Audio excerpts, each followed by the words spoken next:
Bom, então vamos começar nosso bate-papo, porque, como você falou, tem muito assunto pela frente, ainda bem. É. Eu preparei meu tablet aqui para ficar mais fácil. Com certeza, maravilha. Eu até também andei Daí fazendo já algumas... não fica muito diletante, aí fica mais Sim, fácil de, né, sim, fica especificar as questões. mais ágil também. Legal. Eu fiz Também. também algumas pesquisas também, assim, um pouquinho, né? Não teve como chegar ao tanto que você estuda, né? Mas dá pra gente conseguir se guiar aqui, se orientar legal Claro, aqui pro nosso é uma bate-papo. conversa, né? Não tem como exaurir Oh, o assunto. É muita sim, coisa, cara. exato. Ainda mais pelo que eu pude ler, assistir, pesquisar bastante aqui, eu vi que, como eu sempre tenho ultimamente, né, passado bastante coisa de cultura pop, analisado bastante, né, eu já pude Sim, perceber que existe isso daí, essa questão de transhumanismo, há muito tempo em filmes e tudo bastante, mais, né? bastante tempo. Né, Bastante que até tempo. a gente vai citando alguns aí durante o nosso bate-papo aí, né? E a gente vai vendo aí e tudo mais. E o pessoal que assistir vai ver, ó, é verdade, ó, isso aí, ó, já desde muito tempo falando disso. Vai ser legal. Tinha até um livro que eu tinha separado aqui e eu escondi ele de É. mim mesmo de novo, cara. Ah, claro. Depois eu Isso, encontro. Depois eu é, encontro. isso, Eu deixo isso os tá num livros lugar mais próximos aqui, aberto. mas tem um monte empilhado aí. Depois eu Entendi, encontro. tá certo. Mas beleza, então vamos começando aqui. Para início de conversa, né, como eu sempre tenho feito com você, né, como se trata de um assunto que não faz parte do dia a dia das pessoas, vamos dizer assim, normais, né, do dia a dia do pessoal, né, não é os assuntos mais comentados no Instagram, isso daí, né, ou no Twitter, né, também, né. Então assim, padece de definições. Então eu queria começar assim já o nosso bate-papo desde já, você falando pra gente um pouquinho sobre o que é o transhumanismo, pra gente já começar legal e desenrolando nosso bate-papo. Então, como você falou, é uma ideia extremamente antiga, né? Mas ela Sim. remonta ao início ali, basicamente, a gente pode traçar isso para mais longe, rastrear, quem sabe, até a antiguidade, cara. Mas, de Ah, qualquer sim. forma, do ponto de vista assim, da modernidade, Uhum. pós-revolução industrial, a gente pode dizer que é no comecinho ali do século XX e que tem Uhum. a ver com o aperfeiçoamento humano, vide Sim. tecnologia, da sua Hum. própria espécie. Sim. Eu costumo dizer que o ser humano, como ele é um ser caído do ponto de vista teológico, ele vai Aham. passando por vários estágios de queda, né? Sim. Até chegar ao que a Entendi. gente entende como transhumanismo, que supõe-se ser uma coisa para se elevar. Mas a gente Uhum. for conversando aqui, a gente vai ver que, na verdade, apesar da pseudo-elevação, que isso possa ser admitido de a priori, assim, no final Sim. das contas, você vai ter que admitir uma queda da qualidade, vamos colocar assim, a qualidade humana Entendi. para Hum. aprimoramento do ser humano enquanto quantidade. Tá? Então, essa Sim. diferença entre qualidade e quantidade eu acho que é muito importante no transhumanismo, porque se Sim. ele não coisificar o homem primeiro, ele não consegue se juntar, se mesclar, se misturar, se amalgamar, né, Ainda que com a não, tecnologia. ainda que não seja uma queda no sentido teológico que se admita, mas no sentido Sim, biológico, né? Entendi. Então, é uma queda no sentido da qualidade do próprio ser humano.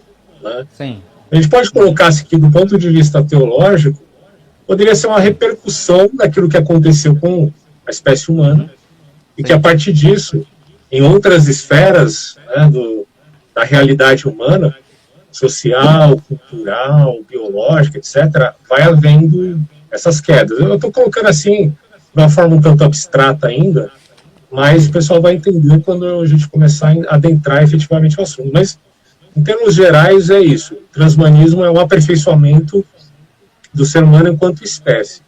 Não Entendi. implica que eu seja contra a tecnologia, hein? Já vou adiantar Claro. esse ponto. É. Eu sou totalmente a favor da Sim. tecnologia e do avanço tecnológico. O ponto Claro. aqui é ser contra o construtivismo, certo? Que é uma Entendi. engenharia do ser humano para com a sua própria espécie. Sim, Isso é uma sim. coisa. O avanço Uhum. tecnológico, as descobertas espontâneas da ciência e da tecnologia é uma outra coisa. Então já Entendi. faço essa diferença aí para o pessoal Já fica entender. claro. Né? Certo. Já fica claro. Ciência, a gente está usando aqui a tecnologia justamente para Sim. conversar, né? Ela é Claro. fundamentalmente Oh. importante. Mas até que ponto a gente vai conseguir conceber um limiar ali, né? Traçar um limite do ponto de vista ético. Essa aqui é a questão do transhumanismo. Sim. Uhum.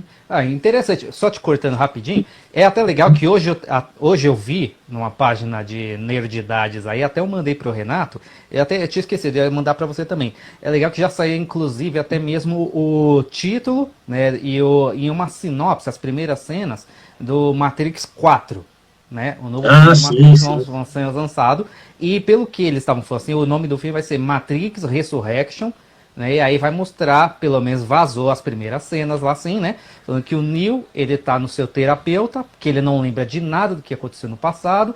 Ele tá tomando várias pílulas azul, que foi recomendado pra ele, não sabe por que ele tá tomando. E aí ele encontra a Trinity, mas ele não sabe quem ela é e nem ela sabe quem ele é. Mas aí ele sente uma conexão com ela e vice-versa.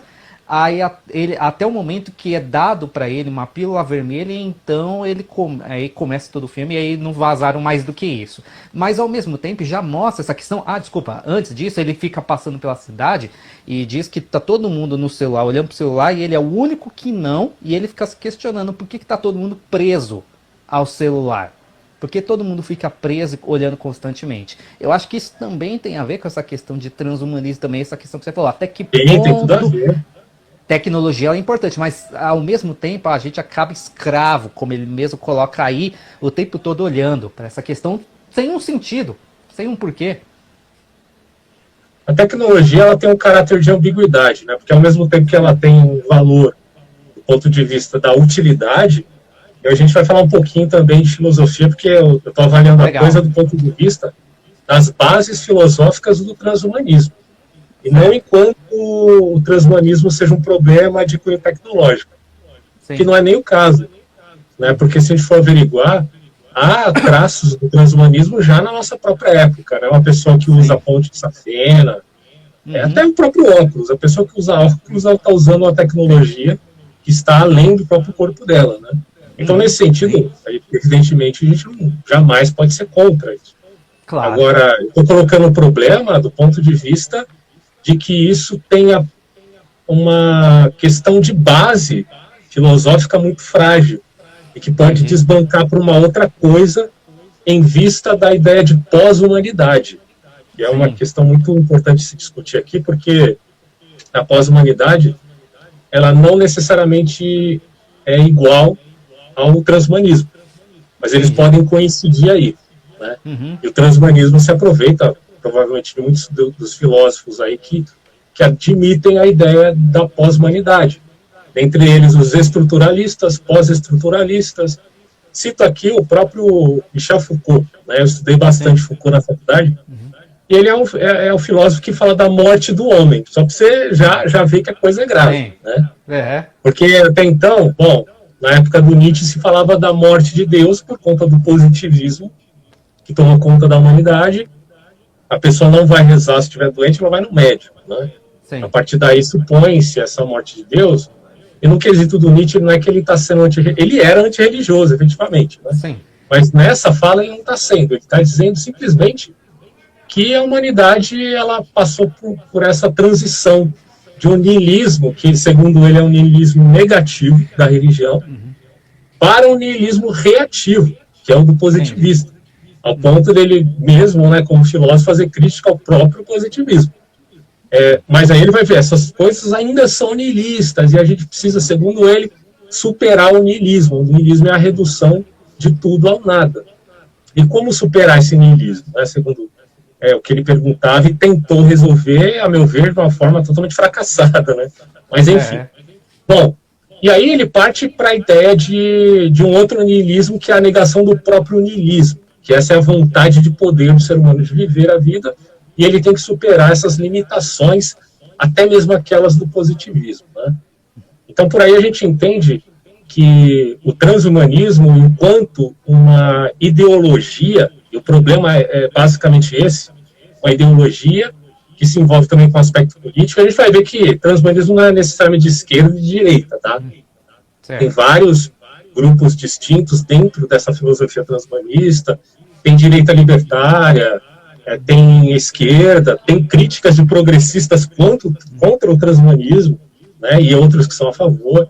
Então, essa coisa é muito abrangente, assim, mas, do ponto de vista teológico, eu acho que se encaixa com questões, assim, muito problemáticas, cara.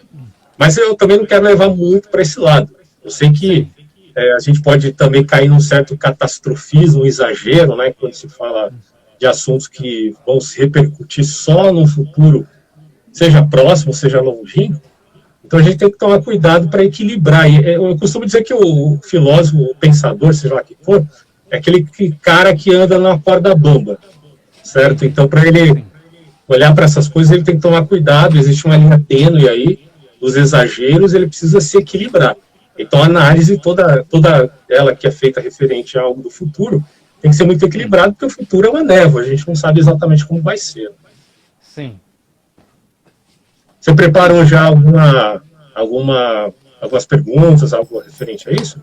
Sim, evidentemente assim, preparei sim, até aquelas que eu apresentei para você, mas antes de mais nada, assim, eu só queria também fazer até uns comentários aqui que eu também tinha anotado também, que até eu tinha visto também nos vídeos que eu estava fazendo, umas pesquisas que eu estava fazendo também, até falando sobre essa questão de transhumanismo, que é aquilo que é externo a nós, né? E até eles falavam que isso, como você mesmo falou, remontava não a algo agora, nem a algo de alguns séculos passado, assim, mas desde que o homem é homem, porque para aquele que segue a questão do evolucionismo, a questão dos homens das cavernas, então já vai mostrar que o fato do homem necessitar de vestimenta já é transhumanismo. A questão de precisar de fogo, a questão de precisar de vestes, armas, todas essas questões é transhumanismo, né? Até mesmo remédio, drogas, no caso assim, não as drogas ilícitas, mas até mesmo drogas lícitas assim, para questão de saúde.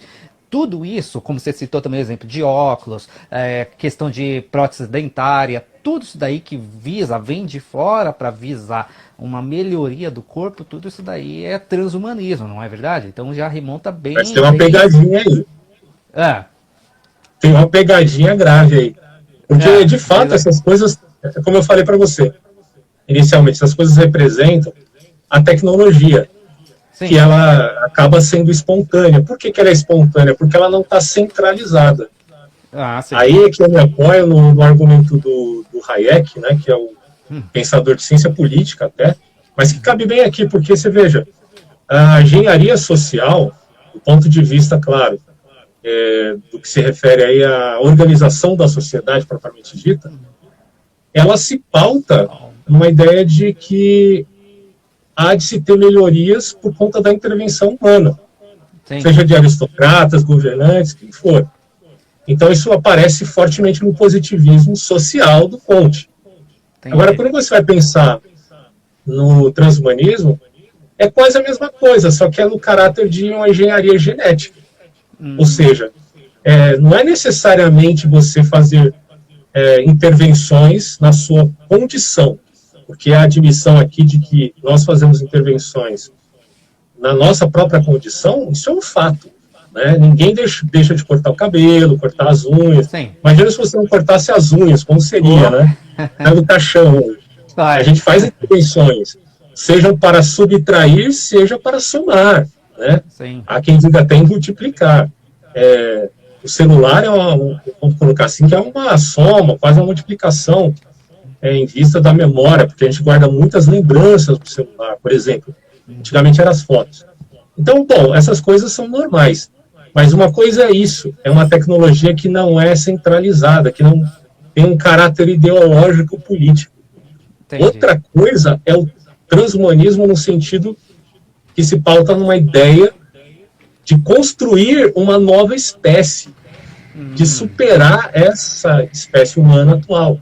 Né? Entendi. A gente está falando de uma coisa extremamente grave, é o cara pensar que ele pode intervir, se a gente admite a evolução das espécies, como se ele fosse o design inteligente dessa espécie para fazer com que ela evolua pelos seus próprios cronogramas, né? Entendi. Então, isso aí é totalmente diferente do que a gente está falando em termos de tecnologia interventora.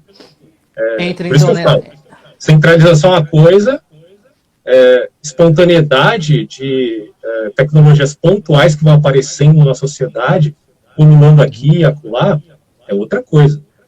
Entra então até mesmo nessas questões, questão de clonagem, questão de células troncos e todas essas bioengenharias também, não é? Sim, eu acredito que sim. Mas Entendi. aí é que tá aquela questão. Há uma disputa de caráter ético aí, né, Sim, que a bioética trabalha com a ideia de saber quais são os limites, né, de você entendi. intervir, de você utilizar, por exemplo, as células-tronco. Uhum. Será que se utilizar de células-tronco de fetos, isso seria um problema do ponto de vista ético e tal? E é uma briga aí, porque, claro, a gente não sabe nem quando começa a vida. Eu admito isso pela concepção do ponto de vista teológico, mas há quem Sim, discorde. Né? Então, é sim, uma questão muito difícil aí. É uma briga de valores culturais mesmo, de visões de mundo distintas, né? sim. Mas a gente Agora, consegue, na medida do possível, ir caminhando, né? Agora, o entendi. transhumanismo, que já é uma coisa mais radical, ao ponto de você intervir até em crianças para torná-las mais inteligentes ou melhores, isso Sim. pode cair naquilo que a gente chama de eugenia, que é o Ah, que a sim. gente condena do nazismo, né? Então, Sim, sim, se a gente admite isso, por que estamos condenando o nazismo? sim. Até Alguém se fala pode que o discordar disso, mas Sim, até se fala que o Tesla, tava, como igual eu falei, eu estava vendo o documentário, fala que o Tesla ele caiu nessa questão de eugenia também. Ele era eugenista também, admitia essa questão de pessoas mais capacitadas, então tinha que ter aquela questão de união, né, e tudo mais para gerar seres humanos mais capazes, né? Sempre entra o síndrome do gênio que se acha muito especial, então quer gerar pessoas mais especiais tanto quanto ele, não é? é isso Entendi. mesmo. Agora, uma questão também que você falou aquela hora sobre que até mesmo a esquerda ela diverge também, até tem alas da esquerda que elas são contrárias a essa questão de Contrárias. transhumanismo. No caso, assim, há essa questão também, assim, quais são as principais razões, mas também tem a ver com a questão da ecologia, que eles defendem bastante, assim, levanta bandeira ecológica e tudo mais? Não, tem um grupo que é transhumanista que é a favor da tecnologia em vista de salvá-la, o Ah, próprio homem. Como eu falei para você, na medida que o homem é rebaixado da sua condição de reino da razão, né, que é a sim. superioridade do ser humano para o animal, basicamente é essa, Uhum, você começa a coisificá-lo, ao ponto sim. dele decair, passando do reino da razão para o reino animal, do reino animal para o reino vegetal, e do reino Sim. vegetal para o reino mineral, ao ponto de ele ser É, igual a pedra, né? Qual que é a diferença?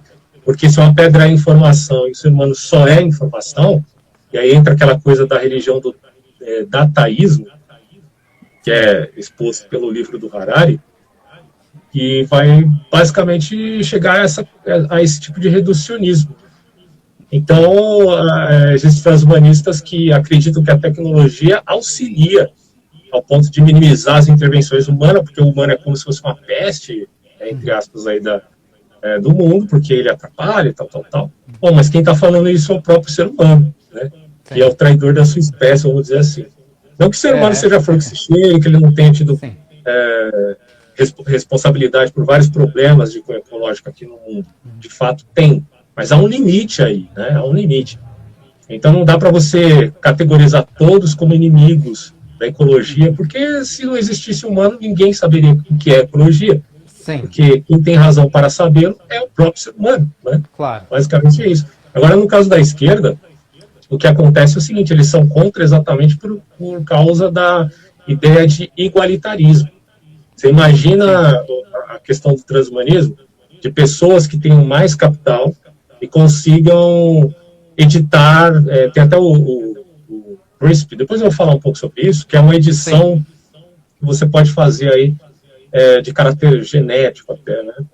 E através disso fazer melhorias no seu próprio corpo. Claro que isso é uma coisa ainda muito primitiva, futuramente deve surpreender essa tecnologia aí. Mas, na medida que isso seja viável, num futuro, sei lá, daqui a 20 anos, porque o crescimento tecnológico é exponencial. Não é uma soma de 1 mais 1, 2. É um negócio que vai de 10, 30, logaritmo que eles falam, né? sim, sim. Então, nesse caso, é um crescimento que daqui a 20 anos a tecnologia vai ser muito diferente do que é agora. Daqui mais Uhum, 20 anos, mais ainda. Até o ponto de alguns dizerem que pode haver uma singularidade tecnológica, que seria a ruptura, onde aí não vai haver mais crescimento porque a gente alcançou um nível onde a própria inteligência artificial fabrica outras inteligências. A gente pode discutir isso depois. Mas o que acontece é que o cara que é de esquerda, ele vai pensar do ponto de vista até um tanto reacionário, no sentido marxista, né? Que o marxismo já é um tipo de tradição também, de que haverá desigualdade, porque alguns vão ter mais condições financeiras para se tornar mais capacitados do que outros, né? Então, você imagina até um descolamento da espécie, porque se tem uma espécie que é pós-humanista, isso não significa de imediato a extinção do próprio humanismo, né? Sim. Então, você imagina sociedades como do Afeganistão, que a gente estava discutindo aí semana passada. Se eles continuarem um regime extremamente ferrenho, como é ali, certamente vai ter dificuldades para admissão de certas tecnologias. Então, as disparidades já são muito grandes hoje, né? Já. Você imagina com o crescimento tecnológico de uma sociedade super avançada, uma sociedade que ainda vive um período aí quase que a gente poderia considerar o período do bronze, do ferro. Sim. Então, estou exagerando, porque os caras já têm tecnologia americana ali para matar todo mundo, mas o que acontece é que eles estão atrasados comparado ao Ocidente, que está crescendo de uma forma exponencial, né? Sim. Então, essa é a crítica da esquerda. Agora, nem todo mundo vai pensar dessa forma, né?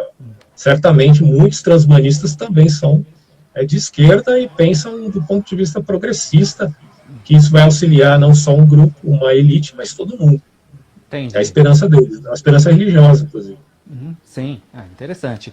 Agora sim, então, evidentemente que dentro de toda essa questão assim, que a gente abordou até agora, então a gente pode até admitir, né, dando prosseguimento aqui, que essa questão, esse debate acerca do transhumanismo, ele é algo assim, tanto inevitável como até mesmo essencial para a humanidade, não é?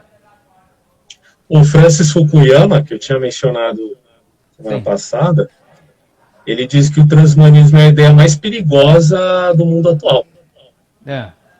Ele diz isso certamente porque ele acredita que, por um lado, ela gera uma esperança para se desvincular o homem do sofrimento que ele padece de forma, vamos colocar assim, inequívoca, né?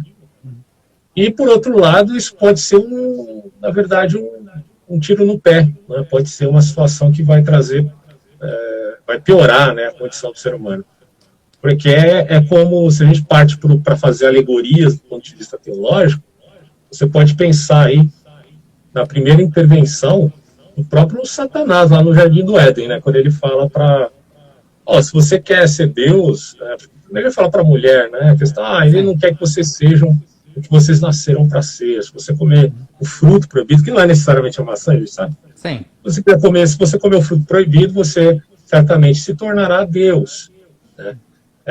E aí entra uma ambiguidade que é muito interessante, que é a inversão, e aí eu coloco até o transhumanismo como eu não vou dizer que é gnóstico, tá? Não sei se você está familiarizado com o termo gnóstico. Sim. Mais ou menos. Sim. O gnosticismo o gnosticismo é aquele movimento pós-cristão primitivo, lá do século II e III, que tem uma visão mística, esotérica, né, a respeito do cristianismo, muitas vezes deturpado, foi até combatido pelos próprios apóstolos. De qualquer forma, o gnosticismo ele apreende a ideia de se revoltar contra a realidade, se revoltar contra o mundo e ver esse mundo como um mundo mau, criado por um demiurgo mau. Demiurgo, segundo eles, é aquele que teria criado o mundo, que não é necessariamente o Deus Supremo, que seria algo mais acima deste tal demiurgo.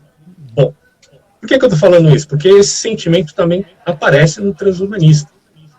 O Julius Huxley, você lembra do Aldous Huxley, que é o cara que escreveu lá o Admirável Mundo Novo.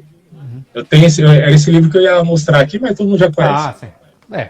Bom, o irmão dele, que era biólogo, dizem que é um dos primeiros transhumanistas, ou que admitem a ideia transhumanista. Sim. Porque ele olhava para o mundo e dizia, bom, as pessoas vivem pouco, morrem cedo, e muitas vezes em condições terríveis, né? Isso não acontecia só na época dele, acontece ainda hoje em vários lugares. A gente tem uma vida um pouco mais abastada aqui no Ocidente, apesar de ser Brasil, né? Já não é essas coisas, né? Mas é um pouquinho melhor do que outros lugares. Você imagina uma pessoa vivendo hoje, atualmente, no regime talibã. Meu Deus, situação terrível. Né? Então, bom, mas o Aldous Huxley está olhando a realidade dele, da época dele e de épocas passadas. E ele está vendo isso. E pensando, a gente precisa intervir, né, como espécie na própria humanidade, em vista de, quem sabe, formar um tipo de consciência coletiva. Você vê que essa coisa, ela nasce com uma ideia que é do tipo, vamos fazer melhorias, parece que é uma justificativa aí, sim, mas que no fundo ela carrega esse sentimento de revolta, né, contra a realidade. Então, eu sei que essa coisa ainda é muito ambígua e que, de fato, o mundo é cheio de problemas e sofrimentos. Tem a questão da teodiceia, que é um problema teológico, muito discutido entre cristãos, por exemplo. Mas, por outro lado, muitas vezes que o homem tentou melhorar a sociedade, ele piorou, né? E assim foi com as engenharias de cunho político, social. Desde o positivismo, o marxismo, os totalitarismos, se a gente for ver, tinha essa apreensão de melhoria da espécie. Muita gente não admite isso, mas o nazismo, por horrível que fosse, de fato era, ele tinha a ideia de que, bom, eu acredito que a espécie perfeita é essa, então vou fazer melhorias aqui, evitar que as pessoas que nasçam doentes proliferem, sua espécie, enfim, que é danosa a minha e blá, blá, blá. Bom, tudo isso é claro que é pseudociência, estavam completamente errados nesse quesito. Mas nasceu desse sentimento também, né? De um sentimento quase que messiânico. Né? Bom, no caso do transhumanismo, você tem essa ideia, vamos acabar com o sofrimento do mundo, vamos fazer melhorias. Inclusive o sinal do transhumanismo, o símbolo deles, é um H+, né? Já dando a ideia de que a gente tem que transpor a nossa própria espécie. Agora, transpor a nossa própria espécie não é descobrir o fogo, inventar a roda, andar de carro, isso daí não é o que o transhumanismo está dizendo que vai fazer. O que está dizendo que vai fazer é superar a condição humana. Entendi. E aí entra o problema de base filosófica. É a admissão de que no homem, na humanidade como tal, não há esseidade. Esseidade é a essência. Se você diz que não há esseidade, você está dizendo que não há natureza humana. E se não há natureza humana, você então pode modificá-la. Você está vendo o caminho aí? Sim. Você tem que descer o ser humano até coisificá-lo, para que aí ele possa elevar-se para se misturar com as coisas, com a tecnologia, e ser um Deus. Entendi. Então, eu costumo dizer, falando das inversões gnósticas, que os gnósticos são aqueles que invertem tudo. Eles falam que Deus não é Deus, Deus é o demiurgo, e o ser humano que é Deus. É claro que existem escolas e escolas de gnósticos, eu sei que é assim, né? Não é um bloco monolítico, mas alguns falavam isso. Existem outros que dizem que a serpente do Éden era boa, e que estava trazendo conhecimento para as pessoas, em vez de ser mal, como atesta a ortodoxia. Né? Bom, são inversões, são várias inversões que existem. O corpo, na verdade, não é templo de Deus, o corpo é como se fosse uma prisão. Né? E por aí vai. Bom, qual que é a inversão do transhumanista aí? Elas são duas, tá? A primeira inversão se refere a Platão. Porque Platão, ele vai dizer que o demiurgo, ele também acreditava nessa tese, mas não é gnosticismo, porque o gnosticismo é um movimento mais voltado ali para a época do cristianismo, mas era gnose no sentido da gnosiologia, a teoria do conhecimento. Né? E Platão, ele admitia a ideia de um demiurgo que é eterno, com o bem supremo, do hiperurânio, daquele mundo perfeito, e que criou esse mundo baseado no que ele viu no mundo perfeito. Então, se existe um cavalo aqui, existe uma ideia de cavalo que é perfeita, mas essa cópia que o demiurgo criou é imperfeita. Assim é com os homens, com todas as coisas que existem no mundo. Bom, aqui a gente percebe que o artista, quando ele faz uma cópia da realidade, que nos apresenta aqui na imanência, ele faz, segundo Platão, uma cópia da cópia, certo? Porque o demiurgo criou aquilo da originalidade do mundo perfeito. O transhumanista, quando ele vê isso, ele vai dizer, não, eu vou criar algo superior àquilo que eu estou vendo, certo? Na natureza. Se o homem existe, ele é imperfeito, eu vou criar um homem melhor, um homem mais perfeito. Assim com o mundo, com a sociedade, com todas as coisas. Né?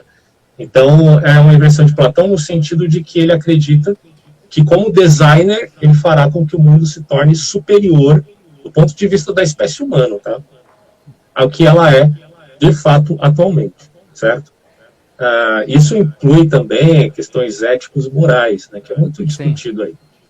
Bom, e a segunda inversão se refere à ideia bíblica, de olhar para o ser humano como sendo, primeiro, filho de Deus, portanto, imagem e semelhança de Deus. Isso significa que se o homem é imagem e semelhança de Deus, é no sentido de governo. Não é que Deus tem 2 braços, 2 pernas, né? E tem essa estrutura física. Isso aí, muitos concordam que a gente não pode levar a coisa para esse antropomorfismo, né? Dizer que Deus é assim, assado do ponto de vista da sua forma, certo? Mas do ponto de vista de semelhança é que o homem tem capacidade para racionalizar, para pensar, para agir e para governar. E o outro ponto é que, diante dessa dialética, Deus coloca esse ser humano numa condição baixa, no sentido que ele também, apesar de ser filho de Deus, ele virará o pó da terra. Né? Assim como diz o salmista, todos vão morrer, todos vão para a sepultura. Bom, qual que é a inversão aí do transhumanismo nesse aspecto? Eu estou pensando aqui de um ponto de vista teológico, tá? Certo. É o seguinte, que se nós, do ponto de vista aí da fé cristã, somos filhos de Deus, mas padeceremos no pó da terra, para o transhumanista, porque a maioria, há alguns que são religiosos também, né, são uma exceção, mas a maioria é agnóstico, ateu e tal, materialistas, vão dizer o seguinte, olha, o ser humano, ele de fato não é nada especial. E aí aquela coisa da queda, né? Cai para o reino do animal. O ser humano é um animal, segundo a teoria da evolução, porque a gente evoluiu, né, de uma espécie semelhante, nós, os macacos e tal. Bom, só que agora já não basta isso, somos só informação. Então não somos necessariamente igual à árvore, podemos ser igual à pedra, porque em pedras também tem informações. Né? Então há esse reducionismo do ser humano. Só que para um caminho inverso, ele está sendo reduzido para ascender como uma espécie de divindade. Né? Porque a ideia aqui é arcofuturista. É você se voltar para o passado, para aquilo que é a sabedoria dos antigos, mas com rupturas. Porque a questão da morte do homem, inclusive, no Foucault, é a ideia de que não há uma evolução progressiva no sentido unilinear, como se pensava no positivismo cultural, social. É cheio de rupturas, né? É tido como a estruturalismo, é a negação do historicismo. Então, são acidentalidades que acontecem. E, no fundo, o que nós vamos ter aí nesse contexto é de que, na medida que nós tomamos a rédea na nossa própria circunstância enquanto espécie, a gente pode se tornar algo superior. Só que, para isso, a gente tem que abrir mão da ideia de natureza humana. Um transhumanista talvez nem pense nessa categoria filosófica, tá? Eu estou colocando isso porque eu estou vendo que é um problema de base, sim, porque é uma discussão ética, né, que existe entre bioconservadores e transhumanistas, da admissão ou não da natureza humana. Bom, se o transhumanista não admite a natureza humana como é comum ao seu raciocínio lógico, porque é uma questão de coerência, né? Se ele quer mudar a espécie, ele não pode admitir que há uma natureza humana, uma esseidade que existe no próprio ser. Então, ele está invertendo as coisas, né? Porque ele está indo para o pó para ascender. Enquanto nós, que somos filhos de Deus, voltamos ao pó. Claro que a gente sabe que há restauração total, segundo a fé cristã, numa vida eterna, que já é uma outra concepção aí. Mas do ponto de vista do transhumanismo, eu estou colocando essas comparações com o cristianismo porque eles são muito apegados em promessas messiânicas. Né? Isso aí, várias pessoas comentam, não estou inventando isso não, tá? Certo. Então, o transhumanista fala de um mundo melhor, fala de imortalidade do corpo ou da mente, né? Fala de reversão do sofrimento. Tudo isso que são promessas de cunho escatológico, eles estão imanentizando, aquela coisa da imanência do escatom, né? Eles estão imanentizando, dado uma promessa que se vincula à pura e mera tecnologia. Certo. E aí é que eu repito, eu não sou contra a tecnologia, mas eu estou dizendo que é um problema você pensar a tecnologia do ponto de vista ideológico, centralizador e construtivista, em via de mexer na espécie. Né? Mas isso é amplamente discutido. Inclusive, os próprios humanistas fazem cartas de manifesto, eles pensam do ponto de vista ético. O problema é que eles não admitem de antemão que o próprio transhumanismo já é um problema ético. Essa é a questão. Né? A discussão já está em se o transhumanismo é ou não viável. Né? E não se após o transhumanismo você vai pensar na ética. Porque qual é a base ética do transhumanismo? Se eles não admitem natureza humana, não tem base ética, entende? Esse que é o problema de base dessa vertente. Não é a questão deles admitirem uma super tecnologia, uma singularidade de uma inteligência artificial. Isso está muito mais fincado na estrutura filosófica da base ética que eles estão prometendo, que não tem fundamento. Essa que é a questão. Entendi. Agora, assim, baseado em tudo que você está falando, assim, conforme você ia falando, até alguns exemplos eu acho assim, que sejam interessantes a gente dar assim também de acordo com a cultura, porque vai ter muita gente que vai estar vendo depois e não tem bagagem filosófica para até mesmo assim conseguir fazer esse link com o que você está falando, com o que a gente vê no nosso dia a dia e entender que isso é algo assim, não é algo só especulativo, é algo que a gente vê na nossa sociedade também, algo que a gente vê assim sendo apresentado para a gente, ainda que a gente não consiga fazer essa associação. Mas conforme você ia falando aí essas questões, eu só conseguia também me lembrar, evidentemente, até o exemplo que eu dei no começo, de Matrix. O mesmo enredo que se encontra em Matrix, essa questão toda assim, que o homem é coisificado, que você vê que o próprio Morfeu mesmo no diálogo inicial com o Neo, antes dele tomar a pílula lá, assim, fala que o homem foi reduzido a uma mera bateria, foi coisificado, né? Ele só gera impulso, eletricidade e tudo mais, essas coisas assim, e ele precisa se libertar e tudo mais, a consciência verdadeira, e o próprio Neo, que é uma figura messiânica, embora não cristã, não teológica, mas é uma figura messiânica, tem toda uma cidade humana lá, Zion, lá que espera a vinda do Messias transhumano dele, que está além do ser humano e tudo mais, e até mesmo essa questão mesmo da própria morte do ser humano também, que eles colocam de uma forma bem figurativa mesmo, assim, através dele mesmo morrendo e voltando como alguém superior. Ele morre cheio de dúvida e transcende através do seu processo de morte e tudo mais assim, e aí a partir daí ele consegue ser alguém além do ser humano, além de qualquer um deles ali. Todos eles ali você percebe que são transhumanos, mas o Neo ele está numa categoria bem acima como o escolhido, e tem, claro, o design lá, que lá é chamado de arquiteto e tudo mais, todas essas questões que a gente percebe. Não tem como a gente não fazer esse link e entender, até porque quem possa assistir veja que isso daí é algo que está muito presente mesmo na nossa cultura, no debate público levado, e que ainda que o povão mesmo não entenda, que só está ali para ver as cenas de ação, mas tem bastante gente ali que está... eles estão levando realmente assim, das academias para coisa assim, para colocar isso daí como um debate de uma forma muito mais assim, que possa ser mais, vamos dizer assim, palatável, para as pessoas entender que isso é uma visão de futuro. Para quem quiser entender melhor o que eu estou falando aqui, é só ler o livro do C.S. Lewis, A Abolição do Homem. Sim. Essa obra, se não me engano, tem poucas páginas, no máximo 100 páginas, mais ou menos. É um livro curto, mas que ele explica bem o problema da modernidade. Isso na época dele, Sim. Você vê, né? O cara viveu há anos atrás, décadas atrás. Ali você consegue compreender um pouco do que representa esse problema de não admissão, né, do caráter efetivo da dignidade humana, da natureza. Porque quando você fala em dignidade humana, você está falando que você não pode colocar no mesmo patamar uma criança e um cachorro. Né? Tudo bem, tem gente que gosta mais de cachorro, respeito isso, né? Mas não significa que diante de um dilema ético, onde ele tem que salvar uma criança e um cachorro, ele vai escolher um cachorro.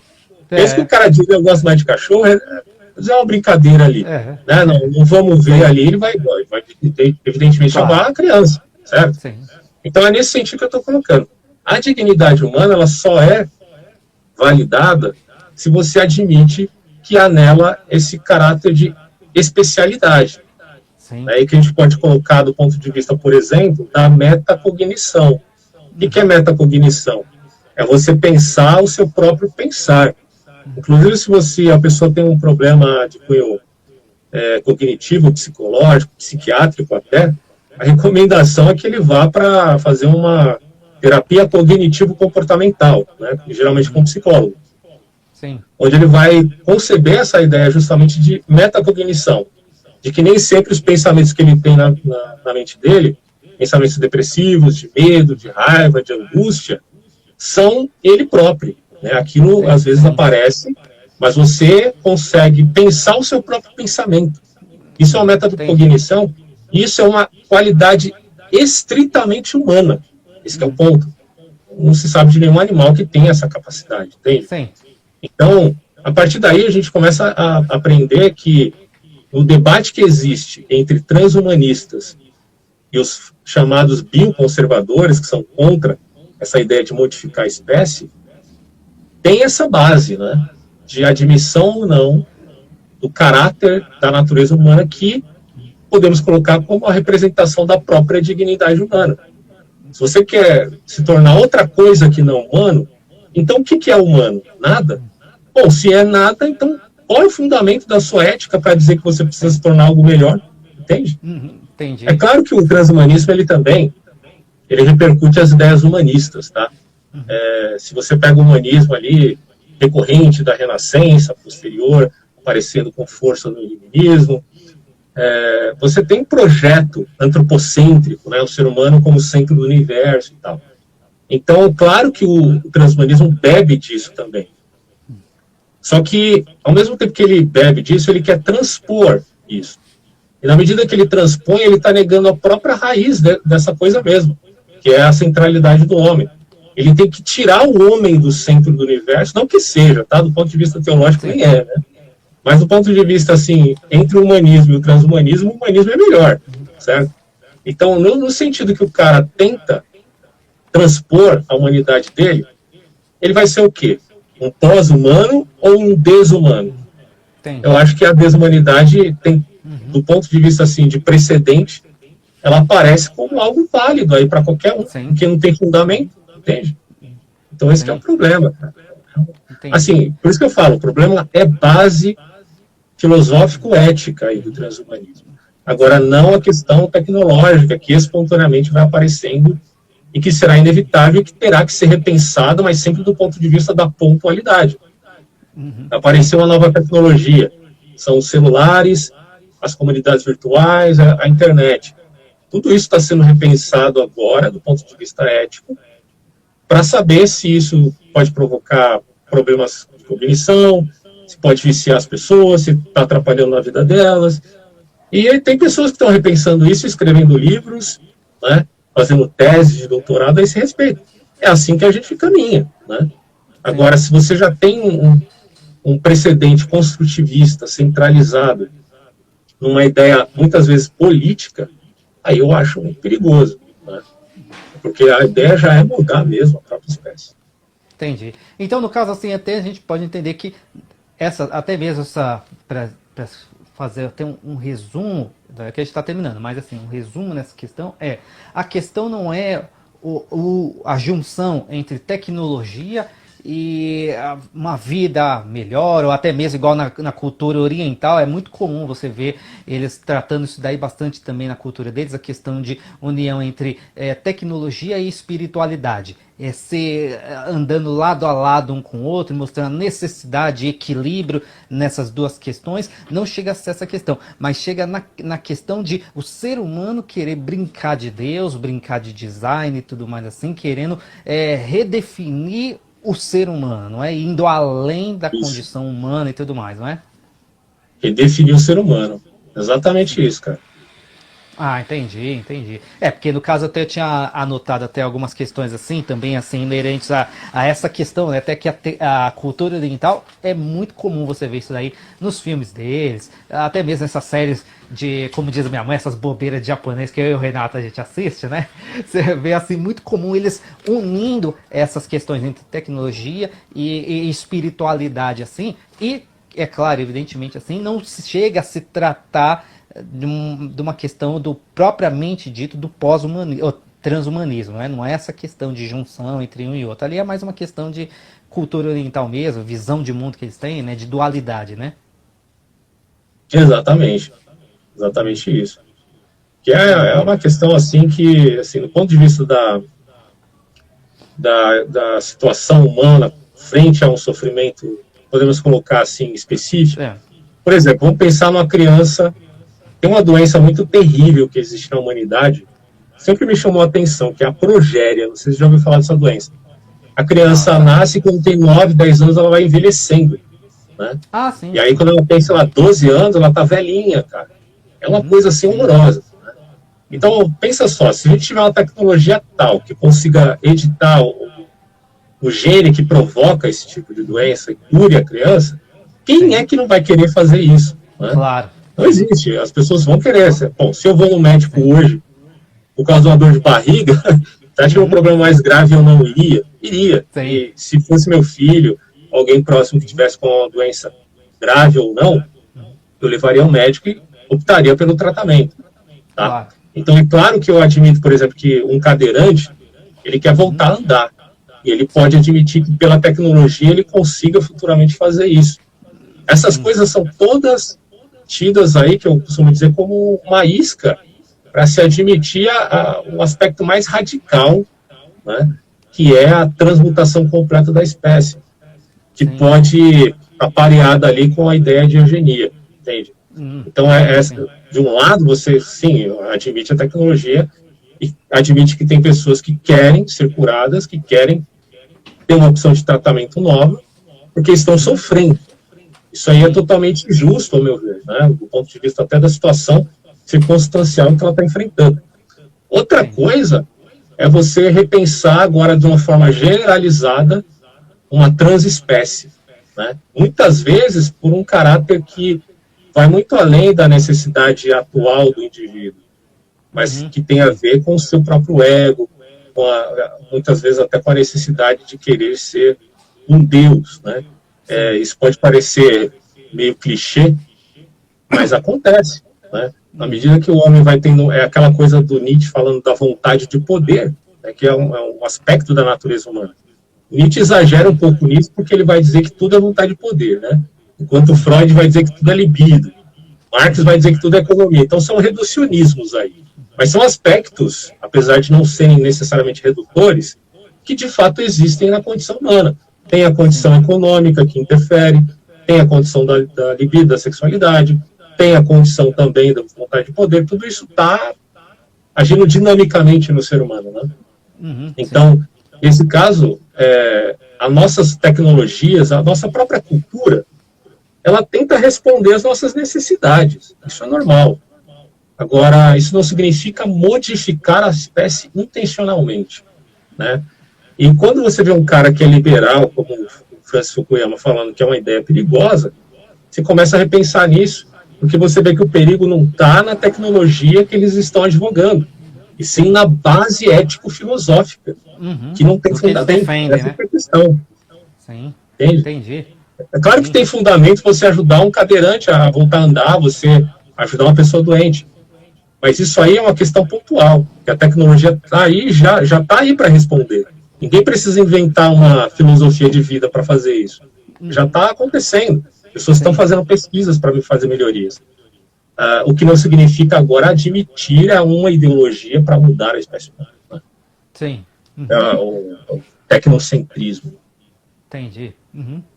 Agora sim, novamente fazendo apelo à cultura pop e tudo mais assim, porque é fato que os filmes da Marvel e tudo mais, essas séries assim, eles têm trazido para o debate público, eles têm trazido as suas ideias, né? Muitas ideias assim de uma nova uma nova ordem mundial, ideias revolucionárias e tudo mais, trazendo assim, isso daí, a questão de minorias, trazendo essas questões ao palco do debate, né?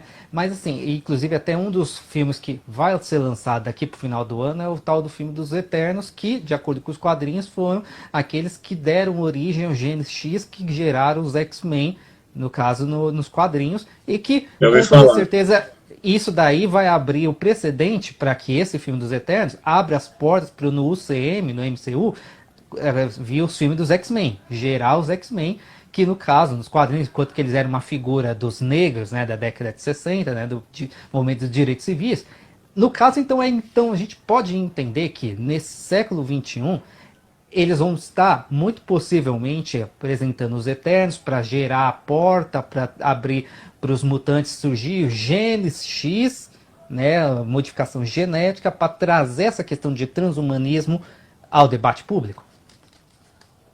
Sim, podemos pensar até, sei lá, uma mistura, hibridismo, mistura de espécies. Tudo isso a cultura pop já tem, se a gente for ver, explorado bastante na ficção, né? Sim. Mistura de espécies, a questão do ciborgue, a melhoria do corpo.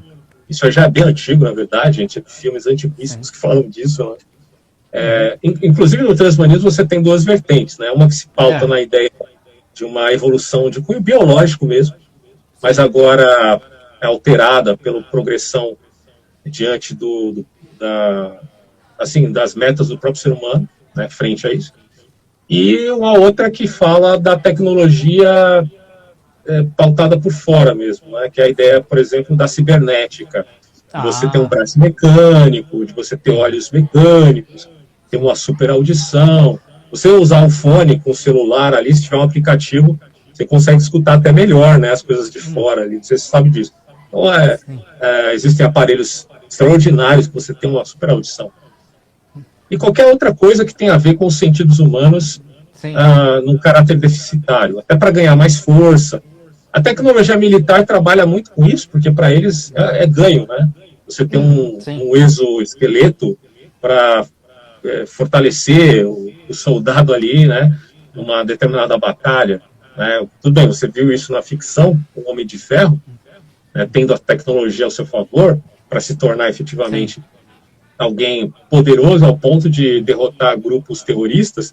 Imagine se houvesse um Homem de Ferro hoje para lutar contra o Talibã, o Estado Islâmico, por aí vai. Né? Então tudo isso é repensado, só que a tecnologia, apesar de ter um avanço exponencial, a gente não chegou ainda ao patamar do mito moderno das ficções, né, das ficções científicas. Inclusive, quando você fala de mito, eu me lembro aqui, por exemplo, de dois que me chamam bastante atenção nesse quesito do transhumanismo. O primeiro é o mito do Gilgamesh, né? Você deve conhecer, o Gilgamesh provavelmente é um dos mais antigos, as histórias mais antigas que existem na humanidade, mito babilônico. Ele, em via de alcançar a imortalidade, porque ele é um semideus, um governante um tanto tirano, ele vai procurar isso com os deuses, né?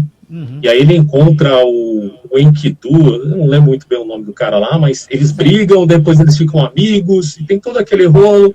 O Enkidu sofre por algum veneno no meio do caminho, e aí, enfim, o Gilgamesh tenta salvá-lo, né? E aí ele acha uma espécie de fruto que lhe daria a vida, né, a eternidade, poderia dar a ele aquilo que ele sempre desejou inicialmente, né, em vista até da ajuda do seu próprio amigo. Só que, de repente, uma serpente, tem que ser sempre a serpente, né? Ela vai lá e devora o fruto, rouba, né, do cara, e ele fica a ver navios, né? Bom, se a gente for perceber, já naquele período, você tem a intenção do ser humano de alcançar a imortalidade. E um dos aspectos do transhumanismo é esse, é de você conseguir a imortalidade na imanência. E tem duas formas de você alcançar isso. Ou você conseguir minimizar o encurtamento dos seus telômeros, né, que é aquela parte do ponto de vista genético ali que vai diminuindo e você vai envelhecendo. Né? Ou então você... Isso aí é do ponto de vista, claro, biológico orgânico. Ou então de você fazer um download, segundo Elon Musk, né? Você vai fazer um download da sua mente, porque segundo ele, se a mente... E aí essa comparação entre mente humana e cérebro é muito esdrúxula. Por incrível que pareça, essa é a base dos caras para falar de download da mente. Mas enfim, a ideia é de que você possa fazer um download da sua mente e mediante isso você conseguir ali viver num mundo virtual eterno, no estilo Matrix. Né? No estilo Matrix. Então, o Elon Musk ele tem investido profundamente em tecnologias desse tipo. Ele tem até o Neuralink, que é uma coisa acoplada no cérebro e, de fato, assim, colada mesmo. Né? Não é uma coisa de fora que você possa tirar.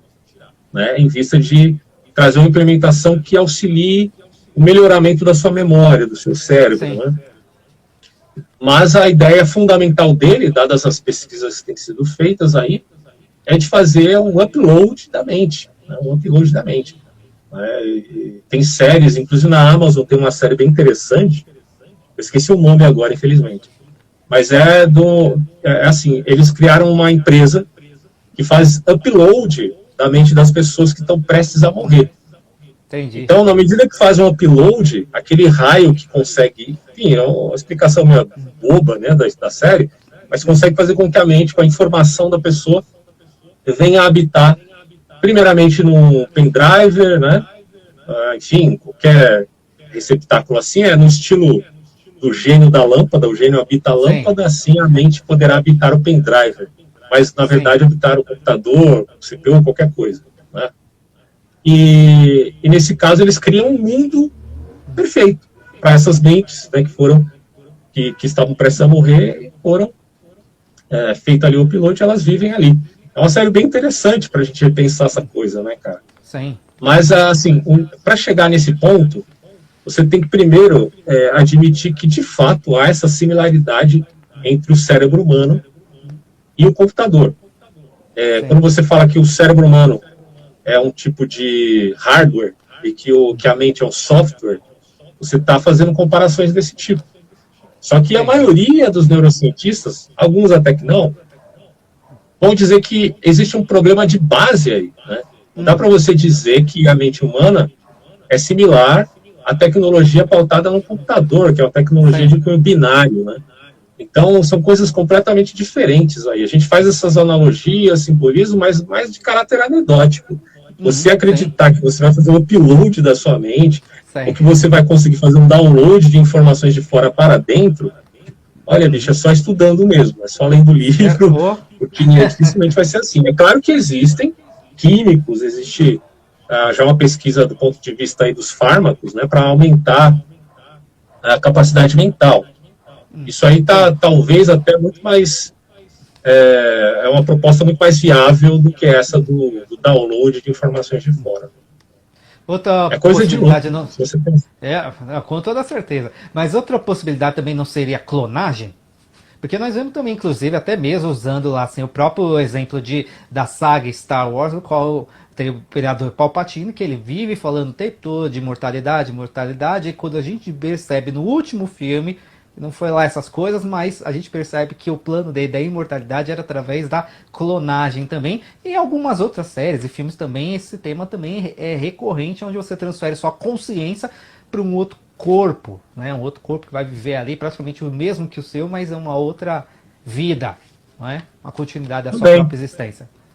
Mas aí parte do mesmo raciocínio, né? De que você possa fazer transferência da mente, que, portanto, a mente seria como que uma informação, e sendo apenas informação, poderia ficar incubada numa tecnologia exterior. Mas claro que entre um clone e um computador é bem diferente, né? Essa diferença aí, porque... Mas aí como que vai ser feita a transferência da informação, né? Sim. É claro que isso aí é discutido pelos próprios transhumanistas de uma forma bem séria, mas com muito ceticismo pela área da ciência, do entorno científico ali, neurocientistas, enfim, cientistas computacionais, etc., que não veem como isso é possível. Existe um debate aí, né? O próprio debate da filosofia da mente remete a essa coisa de possibilidade ou não, né, do cérebro, no caso o cérebro não, mas a mente, né, ser transferida para algum outro corpo eletrônico ou biológico. Mas eu acho é meio coisa de Chapolin, né, cara? Você pensa numa máquina que você coloca os dois ali, ela vai mudar as mentes de um para o outro. Isso aí faz muito parte da ficção e do mito, né? Sim. Moderno. Agora, no caso, você acha assim que há alguma possibilidade nessa geração na qual a gente vive e tudo mais assim, a gente ter um avanço nesse tipo de tecnologia, ou isso realmente continua somente ali no campo teórico ali, científico ali? Você acha que tem como a gente vislumbrar um futuro nessa questão? Então, avanço é inevitável, cara. Avanço tecnológico eu acho inevitável, do ponto de vista, assim, da condição atual, né? Por exemplo, se houver uma guerra nuclear, um mundo pós-apocalíptico, esquece, acabou a tecnologia, não vai ter mais crescimento exponencial. Né? Então, ou a gente vai viver três opções aqui, né? Ou a gente vive um pós-apocalipse por conta da guerra dos homens contra os próprios homens. Apesar que você pode também pensar num desastre natural que possa ocasionar esse tipo de pós-apocalíptico. Ou você admite uma intervenção divina efetiva no mundo, né, que seria o ideal, né? Sim. Ou então você vai ver a humanidade continuar crescendo, avançando do ponto de vista tecnológico. E vai chegar a patamares inimagináveis para nós hoje. Né? Agora, é aquela questão, se o problema entre o cérebro humano e a mente relativo ao computador, hardware e software, for um problema de base, não importa se a tecnologia vai avançar, porque nunca vai ser compatível uma coisa com a outra, entende? E muitos neurocientistas falam que é um problema de base. Outros não. São mais empolgados e otimistas, né? Como o Elon Musk, por exemplo.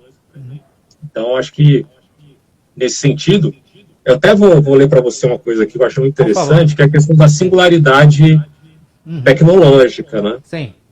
É um cara chamado Id Good, uma coisa assim. Ele vai falar o seguinte, olha que interessante. Deixe uma máquina ultra inteligente ser definida como uma máquina que pode superar todas as atividades intelectuais de todo homem mais inteligente. Desde que o projeto de máquina seja uma destas atividades intelectuais, uma máquina ultra inteligente poderia projetar até mesmo máquinas melhores. Uma explosão de inteligência, deixando a inteligência humana para trás. O que ele está dizendo aqui? Se o ser humano focar na ideia de construir uma máquina super inteligente, entenda-se a inteligência artificial, isso aqui ele está falando, sei lá, eu não marquei aqui, mas se não me engano é lá para anos 60, 70, por aí. Né? Bom, se ele está falando aqui de uma inteligência artificial que vai conceber uma capacidade tal que supera a chamada Big Data. A Big Data é aquela ideia de que existem um número de informações colossais rapidamente, né, circulando na sociedade moderna, que nenhum ser humano é capaz de captar totalmente, né? Mas uma inteligência artificial conseguiria conceber esses dados. Isso aí naquela documentário da Netflix, do Dilema das Redes, eles falam um pouco sobre essa ideia aí, né? O Big Data ele tem muito a ver com a questão da inteligência artificial, ela sendo capaz disso, né? Então, eu sei que para alguns pode ser um pouco forçado o que eu vou dizer aqui, mas eu não canso de pensar sobre isso, cara. Do possível vínculo entre uma inteligência artificial e o fôlego da besta do apocalipse. Eu sei que pode ser que eu esteja viajando, isso é uma questão também. O apocalipse não está fechado, então. Extremamente especulativa. É uma questão extremamente especulativa. Sim. Mas você não acha que combina bastante você dar fôlego a uma imagem de uma besta que é um poder, podemos colocar aí político, suprapolítico, enfim, e dar fôlego a ela, ou seja, uma inteligência, uma capacidade tal que seja superior à capacidade humana. Se você pegar o texto do Apocalipse, acho que é Apocalipse 12 ou 13, sei lá, 13, vai falar sobre isso, você vai ver que o texto é muito profundo nesse quesito. Né? Então, tudo bem, é uma questão extremamente especulativa e hipotética, mas eu sou tentado a pensar nessa possibilidade, porque me parece bem... se algo encaixa possível. bem essa coisa. Algo Se possível. encaixa bem. Agora, é aquilo, né? Do ponto de vista ainda, se a gente for pensar sem o elemento teológico, Sim. a inteligência artificial já existe, e a ideia aqui do Ed Good é que essa tecnologia, se chegar a um patamar extremamente elevado, ela tende a uma singularidade, ou seja, a superação total e completa dos limites do conhecimento humano, porque a partir daí ela mesma é que vai produzir outras inteligências. Eu mencionei com você numa postagem anteriormente sobre o demônio ou gênio de Laplace. Sim. Laplace era um cientista que na época da física mecânica, ele pensava que se existisse um gênio, uma criatura, e conseguisse conceber tudo que é relativo a causa e efeito, do ponto de vista matemático, essa criatura poderia prever o futuro, né? E muitos pensaram nessa criatura como o próprio Deus. Deus deve ser igual ao gênio de Laplace, certo? O René Descartes também ele vai falar a respeito da sua ideia retórica sobre um gênio maligno, que se esse gênio maligno cria as pessoas sem possibilidade delas pensarem, então, de fato, ele é ruim mesmo, né? Mas se a pessoa consegue pensar por si só e dizer se eu penso, logo eu existo, pode discernir até esse próprio gênio maligno. É claro que a ideia de Descartes é muito mais profunda que isso, estou falando aqui a grosso modo. Sim. Então, a gente pode supor que, de fato, há uma consciência, há uma alma. Daí o Descartes é conhecido por seu dualismo cartesiano, né? Só que a parte do dualismo cartesiano do Descartes, o que a gente tem é que uma ideia cartesiana na racionalidade. Né? E esse racionalismo cartesiano é o que faz justamente frente, né, a essa ideia de qualidade. Uma coisa é qualidade, outra coisa é quantidade. Então essa matematização do homem aparece agora como herança do próprio cartesianismo. Tá? Alguns vão dizer, não, a gente está querendo superar o René Descartes, vários aspectos e tal. Bom, mas você tem uma herança aí, do racionalismo. Porque você está pensando que a inteligência é só questão de quantidade, é só questão de dados. Mas a inteligência humana não é só isso. O ser humano ele tem linguagem poética, ele tem linguagem de cunho retórico, ele tem a linguagem dialética, ele tem a linguagem analítica, certo? Do ponto de vista aristotélico é assim. Sim. Então, você achar que inteligência tem a ver apenas com a soma de dados que você consegue captar e que essa inteligência conseguiria captar, é um absurdo. Porque por mais que a inteligência artificial tenha toda essa capacidade, de fato tem, de armazenamento de informações, ela é uma subjetividade morta. Ela não tem consciência, entende? O ser humano tem isso. A inteligência artificial não tem isso. E muitos são os que vão dizer que nunca vai ter, né? É consciência de si mesmo, é aquela coisa da metacognição. O ser humano tem isso. Isso supera tudo que se refere à inteligência. Por isso que esse pessoal padece muito do conhecimento filosófico, porque quando você pensa, por exemplo, no Aristóteles, ele está falando de intelecto passivo e intelecto ativo, né? É a capacidade de você conceber coisas que vão além do seu próprio sentido. Para Platão, a razão era superior aos sentidos, né? Para outros filósofos até que não, vão criticá-lo. Mas você já vê que aí o ser humano tem uma capacidade que nenhuma máquina vai ter. Então não é uma questão... O problema aí dessa comparação entre homem e inteligência artificial é um problema de categoria. Você não pode comparar o cérebro humano, a capacidade humana, com a capacidade de um computador ou de uma calculadora. Senão, a própria calculadora já seria a superação do ser humano. Né? Já seria o demônio de Laplace. Né? E a gente sabe que não é. Inclusive, quem inventou a calculadora, se não me engano, foi o Pascal, né? Que era cristão.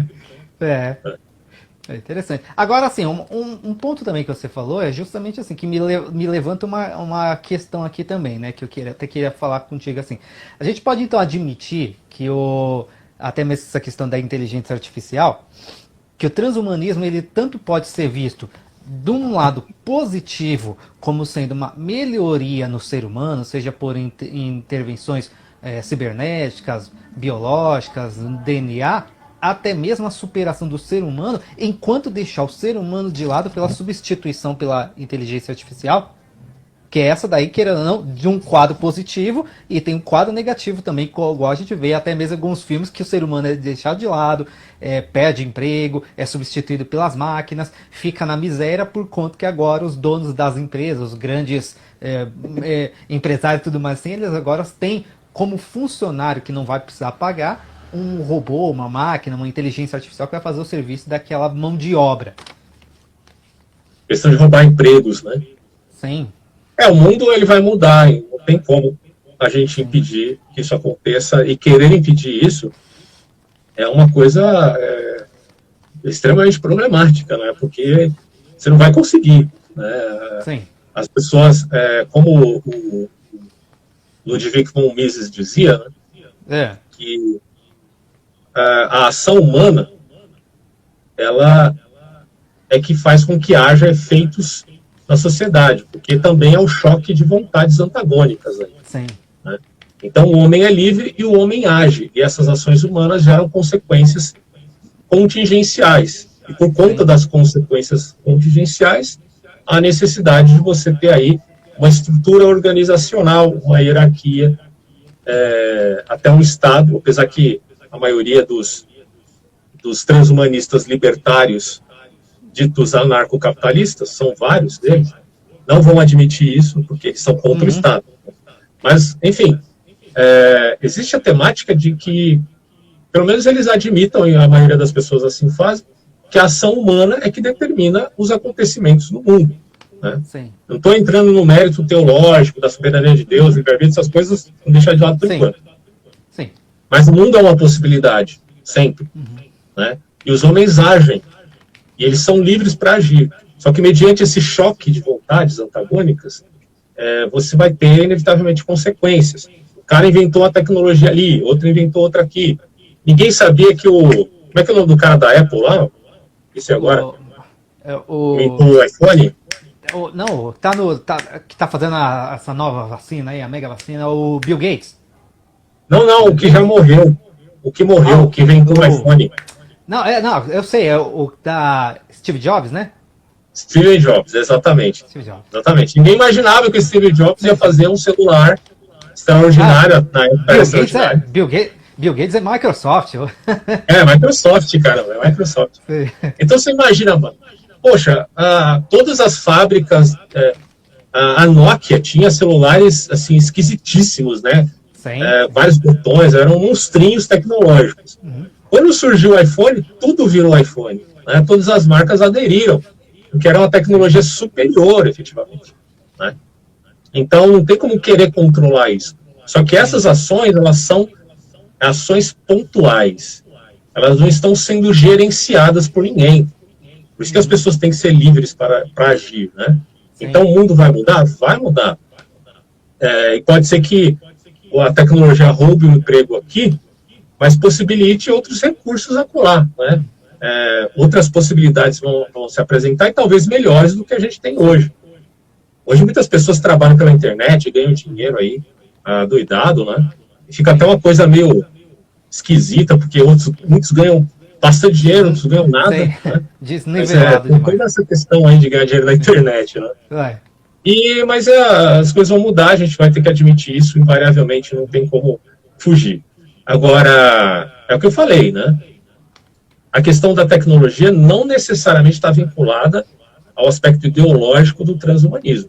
A meu ver, uma coisa diferente, e o transhumanismo, num sentido de estar marcado pela abolição do homem, né, como diria o C.S. Lewis, em olhar para o homem no sentido de natureza humana e não ver validade alguma nisso.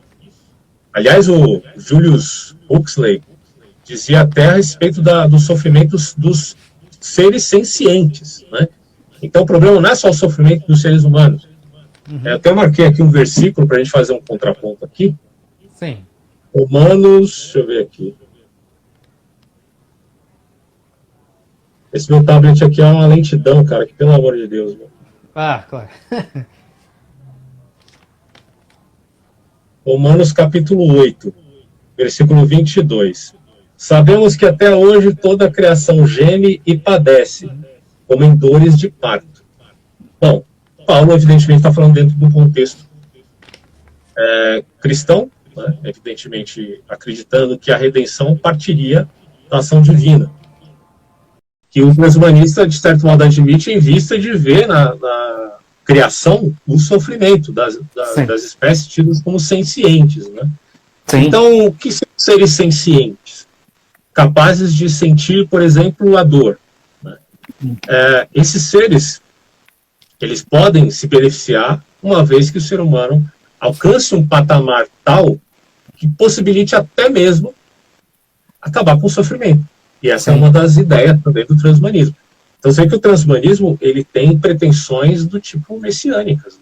Entendi. Que é similar àquilo que é a promessa das religiões em geral. E essa promessa tem a ver, porém, num caráter horizontal e uma metafísica de cunho imanentista. É metafísica porque está muito além da ciência. Por isso que eu digo, eu sou a favor da ciência. Mas o cientificismo tem muito de pretensão humana. E é bom a gente ficar de olho nessa pretensão humana, desde as ideias até as ações. Sim, entendi. Agora, então, até mesmo no caso, assim, já que a gente até citou a questão da Bíblia também, de teologia, qual o impacto direto que toda essa visão transhumanista que a gente conversou até agora, até mesmo essa questão de o ser humano brincando de Deus, ela tem na teologia, na comunidade cristã como um todo, no pensamento cristão, de uma vez que nós vemos todos esses avanços, são avanços que não tem como você refrear, é impossível, a própria humanidade está caminhando, isso aí é o estrada mesmo da humanidade, mas qual o impacto direto nisso na teologia? Isso vai impactar de certa forma? Porque, para mim, eu vejo que vai ter realmente essa igreja ter que lidar com essa questão e responder a ela também, né? Porque o futuro está aí bem diante de nós precisamos de uma resposta teológica sobre isso. Você vê, no início do século XX, já existia aquele movimento liberal referente à teologia, mediante o método histórico crítico, de você repensar a teologia cristã por conta de descobertas que acabam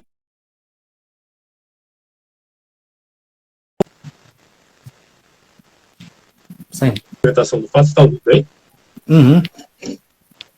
Deu uma travada. Ah, não, tá. Voltou agora, voltou. Tá tranquilo. Beleza. Então, aí tinha um autor chamado Albert Schweitzer, né? Que ele vai dizer o seguinte: eu posso pensar aqui o Jesus Cristo no sentido histórico, é o Jesus histórico. E ele chega à conclusão de pensar em Jesus como um profeta do Apocalipse até. Né? Sim. Ele faz algumas concepções ali, vendo que no liberalismo Jesus poderia ser um revolucionário, Jesus poderia ser um feminista, Jesus poderia ser, sei lá, um cara de direita, de esquerda, de centro, um monte de coisas. Mas ele vai dizer, não, esse daí não é Jesus. Jesus histórico é esse aqui, é o judeu, que em outro livro vai ter um padre que vai chamar isso de o judeu marginal, né? Colocando Jesus dentro da esfera da comunidade judaica no seu mundo circundante. Bom, então repensar o cristianismo sempre vai ser tarefa dos cristãos do presente, né? E repensar o cristianismo diante dessa alto nível de tecnologia, vamos supor que alguém de fato consiga, é difícil até de provar isso, vai? Vamos supor que alguém de fato consiga fazer um upload da mente de um fulano para uma estrutura mecânica, né, um computador e tal. Como que fica aí a resposta cristã? Bom, isso evidentemente vai ter que ser refletido, vai ter que ser repensado. Não adianta se apegar a um fundamentalismo negando o fato, só que é aquilo. Uma coisa é o fato, outra coisa é a interpretação que se dá ao fato. Então, muitas vezes, a interpretação que você tem de fatos científicos são pautados em visões de mundo materialista. E são coisas que vão além do que o dado indutivo está mostrando para você, as provas indutivas e dedutivas. E aí eu me remeto aqui, para quem nunca estudou, procurar saber um pouquinho sobre Karl Popper e Thomas Kuhn. Porque o Karl Popper ele vai fazer uma crítica ao indutivismo. E o indutivismo é a base central daquilo que a gente chama de ciência hoje. Né? Tem um outro autor chamado Chalmers, eu esqueci o primeiro nome dele, mas o segundo é Chalmers. Ele escreve um livro muito bom sobre filosofia da ciência. E ele coloca vários problemas ali e atos que existem no campo da ciência que são muito problemáticos. Então não adianta a gente achar, por exemplo, que a ciência é um bloco monolítico. Ela não é. Ela tem verdades e tem fatos. Realmente tem. Só que também tem muita interpretação. Então, sim, quando se fala, por exemplo, de indutivismo ingênuo, você está falando que, através do particular, eu chego ao universal. Vou te dar um exemplo. Existem, sei lá, gansos. Todos os gansos que eu já vi na vida são brancos. Será que eu posso dizer que todos os gansos que já existiram no mundo, no passado, no presente e no futuro, são de fato brancos? Eu não posso, porque eu estou partindo do existencial para o universal. Isso é um problema de lógica. Né? Então, daí você já tem uma fraqueza do indutivismo. E aí o Karl Popper vai dizer, olha, a única coisa que você pode fazer diante deste dado efetivo é, primeiro, baixar a bola da ciência, tá? Porque não há como você achar que a gente vai conhecer tudo, certo? Mas a gente pode admitir que a ciência se aproxima da verdade. Sim. Se aproxima da realidade. Então, nesse sentido, é a admissão do fato na medida do possível. Agora, a interpretação disso, como se transporta a uma visão de mundo, que geralmente, por conveniência, tem a ver com um determinado materialismo filosófico, aí você já sabe que isso daí está além do fato. E o cristão precisa tomar cuidado com isso, porque muitas vezes ele é levado a esse tipo de ideia. Hoje mesmo, cara, eu assisti um programa cristão. Eu não vou falar aqui o grupo, né, que faz parte desse documentário, mas, eles fazem um documentário que se diz cristão, mas que parte já do pressuposto que é dado por esses caras que admitem o dataísmo, que a humana já é informação. Ele já parte desse pressuposto. Eles tentam repensar isso. É difícil você admitir, porque isso daí está indo além do que os dados estão mostrando. Tá? A gente pode, o cara pode ter uma hipótese de que é assim ou assado, mas comprovar efetivamente o que é a consciência, cara, ninguém nunca conseguiu fazer isso até hoje. Né? Inclusive tem experiências de cunho aí, chamadas de EQM, né, experiências quase morte, que, tudo bem, tem pessoas que acham que isso aí tem muitos problemas do ponto de vista da teologia. Mas vamos deixar um pouco de lado esse ponto. Sim. Você tem certo caráter subjetivo nessas experiências, mas você também tem muito caráter objetivo. Do ponto assim, uma pessoa que era cega de nascença teve uma experiência de quase morte e ela viu os médicos a operando naquele exato momento que ela estava ali na cama. Bom, isso aí é para você parar e pensar. Bom, peraí. Sim. Como que ela viu? Se ela é cega de nascença e outra, ela estava desacordada. Né? Sim. Aí você pode falar, mas é uma alucinação. Mas a alucinação com base em que será a cega de nascença? Certo? E como que a mente pode produzir? Tem outras experiências aí que são muito discutidas, né, no campo da filosofia da ciência, que vão dizer, mas tudo isso é alucinação, porque faz parte daquelas moléculas que causam, né, esse tipo de processo, como o LSD, o DMT, né, que são moléculas que, inclusive, estão disponíveis aí num chá. Você já ouviu falar do chá de ayahuasca? Ayahuasca, né? Sim. Pessoas que tomam esse chá, eles têm experiências, né? Bom, mas aí a gente pode pensar também que o cérebro possa fazer parte de uma interface, né, que seja não necessariamente desvinculado dessa conexão, se é que tem. Né? Então, aqui jogando também no caráter hipotético. Mas o fato é que existe um apelo subjetivo e que isso aponta para certa alucinação, mas também tem um caráter objetivo. que aponta para o fato de que a pessoa desacordada viu isso e aquilo e relatou depois, e isso foi confirmado por terceiros. Então, nesse sentido, a gente não pode mais descartar, né, a hipótese, porque a gente tem um fenômeno concreto Sim. que coloca em xeque a teoria, que na verdade era a interpretação dos fatos que estão sendo descritos pela ciência. A ciência faz várias descrições. E aí chega o cara lá e vai dizer, então não existe alma, então não existe isso, então não existe aquilo. Né? Agora, até do ponto de vista cristão, se de fato alguém conseguir fazer um upload da sua mente, alma, espírito ou consciência, ou como você quiser chamar isso, para uma máquina, aí talvez você tenha que virar adventista do sétimo dia, já que eles de fato não admitem isso. Né? Então, para eles não teria muito problema essa questão, né, do ponto de vista aí da cristandade. Entendi. Isso seria muito mais um problema mais da questão do fundamentalismo religioso mesmo, né? Que se colocaria mesmo assim como inimigo dessas questões, responderia realmente contra, seria contrário. Esse tipo da mesma forma como for o contrário, a questão das células-tronco e outras questões aí que envolvia até mesmo o uso de células-tronco do cordão umbilical, né? Do feto e tudo mais, essas coisas assim. Transfusão de sangue com os testemunhas de Jeová. Sim, sim. Órgãos, né? Isso aí tudo é uma realidade hoje que naquela época era vista com muito maus olhos. Agora, hoje você faz transfusão até de rosto. Sim.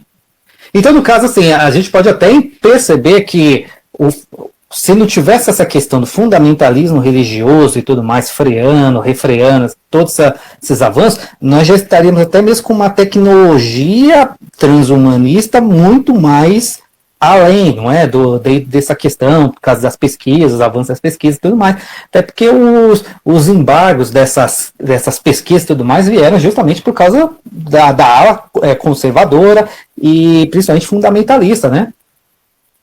Mas eu vejo que, do ponto de vista dialético, é benéfico que você tenha grupos nesse nível. Desde que eles não sejam grupos do tipo sarraceno violento, né? Que façam mal à sociedade.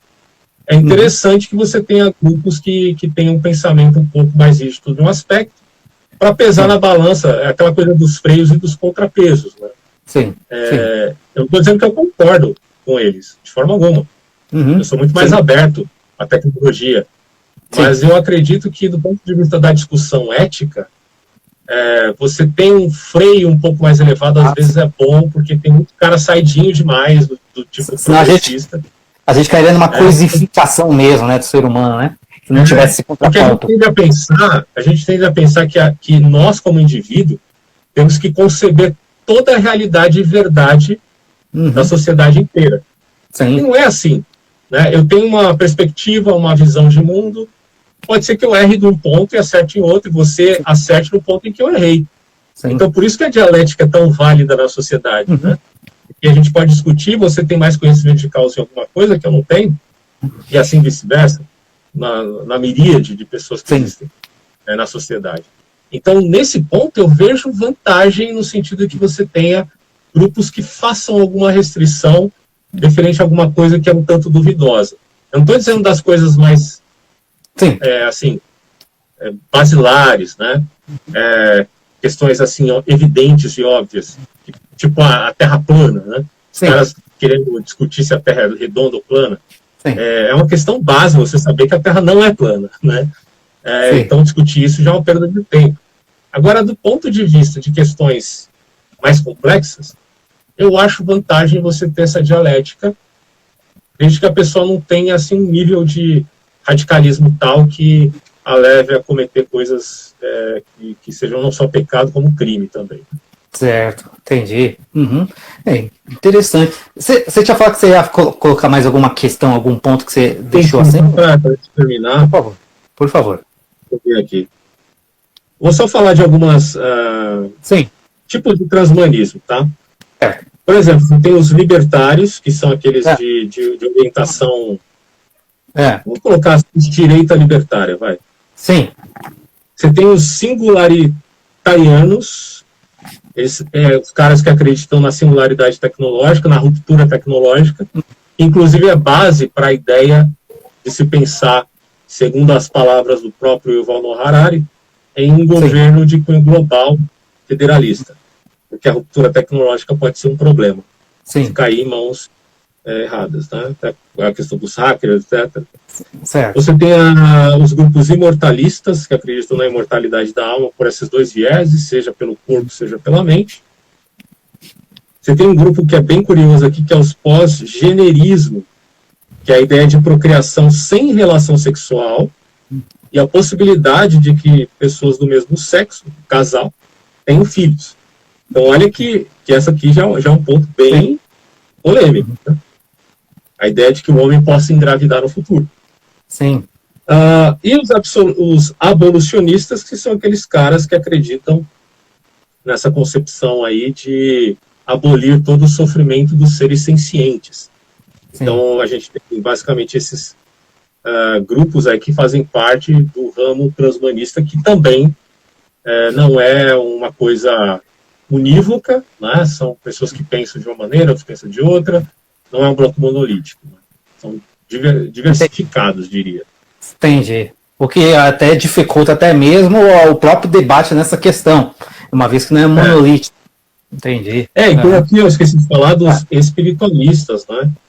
Sim. Só para você ter uma ideia, tem um movimento que ocorreu na Rússia chamado cosmismo russo, que misturava ciência, filosofia e religião. Tá? Fazia uma amálgama disso aí. Então, as ideias deles, do ponto de vista progressista, acabou influenciando muito na ideia do transhumanismo, nas ideias do transhumanismo, que foram posteriormente trabalhadas por outros autores. Então, e você já percebe que, por incrível que pareça, muito que se vê no transhumanismo tem herança religiosa. Seja do cristianismo, do ponto de vista messiânico, do escatom, seja do cosmismo russo, que tem lá a sua herança também na ortodoxia, na Igreja Ortodoxa Russa, enfim, seja nas visões de mundo que se pautam como aquele padre da Idade Média dizia, que o Espírito Santo é a terceira idade, portanto, você admite aí um pós-milenarismo, né, que traria pela ação humana um mundo melhor. Não vou dizer um paraíso na Terra, né, mas um mundo melhor. Então, entendi. Isso tem esse caldo, né, que aparece nas religiões, acabam afetando também essa visão de mundo agora do otimismo tecnológico, que se tornou uma redenção, já que o positivismo, segundo Nietzsche, supera o niilismo negativo da religião. Interessante, entendi. Legal, maravilha. Então, entendi. Tá certo, então. Marcos, muito obrigado aí pelo papo de hoje, que o celular já está começando a travar de novo, porque a gente já está basicamente 2 horas já conversando, praticamente, né? Tá ótimo já, cara. Sim, maravilha. Fica bastante conteúdo, mas... Verdade, não, mas foi realmente assim muito interessante, já me ajudou a entender bastante coisa assim, já dá para fazer uns links legais assim, para minhas leituras depois da cultura pop também. Isso é muito legal. Durante a semana assim, eu vou vendo outros temas assim para a gente ir trabalhando legal, assim, se você tiver uma sugestão depois você me passa assim, a gente vai trabalhando para, se Deus quiser, semana que vem a gente vai emendar um outro papo aí também. Tá bom, cara.